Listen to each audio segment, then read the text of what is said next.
अभिनेता सलमान खानच्या वांद्रे पश्चिम येथील गॅलेक्सी इमारतीतल्या निवासस्थानावर झालेल्या गोळीबार प्रकरणात आरोप निश्चित करण्यात आले. मुंबईतील विशेष मकोका न्यायालयानं 2024 सालच्या या गोळीबार प्रकरणात 5 जणांवर आरोप निश्चित केलेत. न्यायाधीश महेश जाधव यांनी विकी कुमार गुप्ता, सागर कुमार पाल, सोनू कुमार बिश्नोई, रफिक सरदार चौधरी, हरपाल सिंह यांच्यावर आरोप निश्चित केलेत.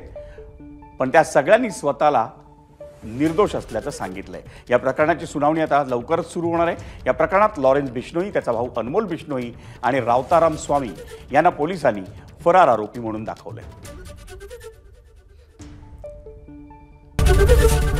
एबीपी माझा, उघडा डोळे बघा नीट.